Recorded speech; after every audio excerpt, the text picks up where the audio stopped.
क्या कोर्ट पति को या पत्नी को दूसरी शादी करने से रोक सकती है? जी हां। कब? जब उन्होंने पहली शादी से तलाक नहीं लिया हो, या कि उनके पति या पत्नी जीवित हों, या कि कोर्ट के द्वारा, किसी कॉम्पिटेंट पर्टिकुलर कोर्ट के द्वारा एनलमेंट ऑफ मैरिज का डिक्री ग्रांट ना किया गया हो।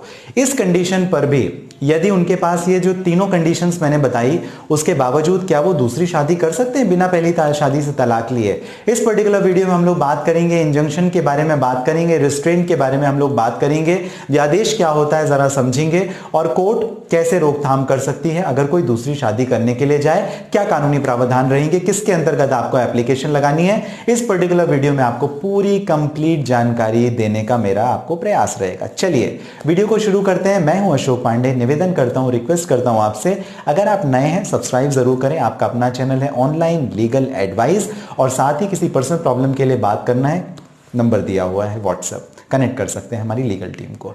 चलिए एक महत्वपूर्ण जजमेंट का इसी से रेफरेंस ले लेते हैं, और ये जजमेंट है प्रतीक्षा वर्सेस प्रवीण तपस्वी का, 2002 volume 1 HLR page number 551, Madhya Pradesh high court का जजमेंट है ये, जहां पर पत्नी ने RCR का केस फाइल किया, रेस्टिट्यूशन ऑफ कॉन्जुगल राइट का फाइल किया केस।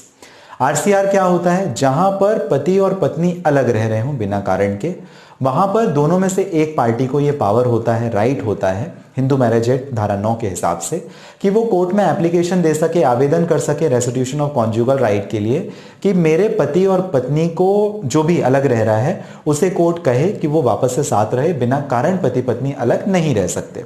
ये है RCR।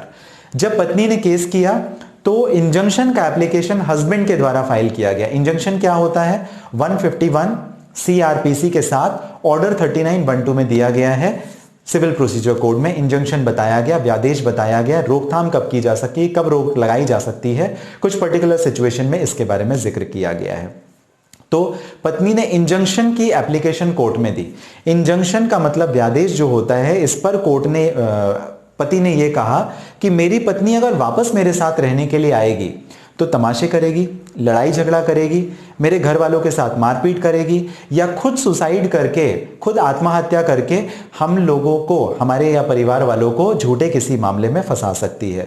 पति ने एप्लीकेशन किस में दिया था? सेक्शन 151 CPC और ऑर्डर 3912 सिविल प्रोसीजर कोड के हिसाब से। इसके जो एलिगेशंस थे वो मैंने आपको बता दिए। पत्नी का यह कहना था कि मैं पति के साथ रहना चाहती हूं और ऐसा कुछ भी नहीं है। हाईकोर्ट ने जस्टिफाइड माना और एप्लीकेशन को कंसीडर किया।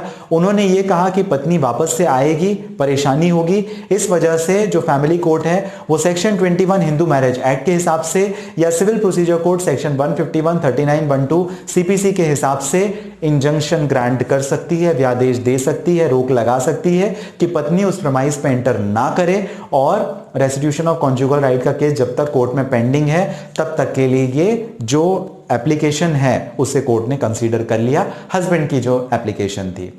ऐसा ही कुछ और मामलों में भी बताया गया, जो था ब्रिज किशोर सिन्हा वर्सेस रेखा सिन्हा के जजमेंट में 1992 DMC पेज नंबर 331। दूसरा महत्वपूर्ण जजमेंट मैं आपको बताना चाहूंगा, आप नोट कर लीजिए, यह है बजरंग राय वर्सेस इस्माइल मियां का जजमेंट, जो है AIR 1978 पटना पेज नंबर 339 का केस। तीसरा एक जजमेंट है Chitra Sen Gupta versus Jyoti Sen Gupta, AIR 1988 Calcutta page number 98। और इसी वजह से हमारा यह कहना है कि हिंदू मैरिज एक्ट में भी कोर्ट बार नहीं है, कोर्ट के पास पावर है कि वो सिविल प्रोसीजर कोड सेक्शन 151 का और 3912 का इस्तेमाल करते हुए इंजंक्शन ले सकती है। मैं इतना एम्फेसिस क्यों कर रहा हूं, उसके पीछे कारण ये है कि मान लीजिए कोई दूसरी शादी करने के लिए जाए, आप रोक लगाना चाहते हैं तो आप इन्हीं प्रावधानों का इस्तेमाल कर सकते हैं।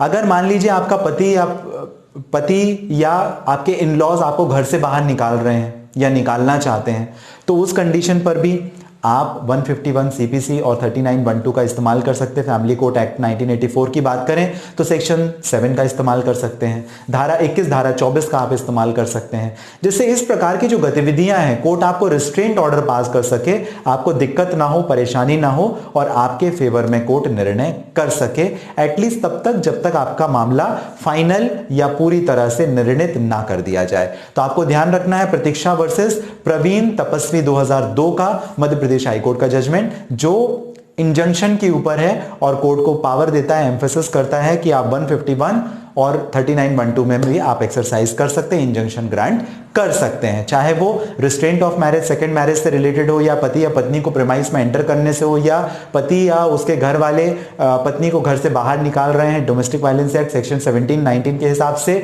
या कि किसी और अन्य प्रोविजंस के हिसाब से। और इंपॉर्टेंट जजमेंट में मैंने आपको इसी रेफरेंस में बताया।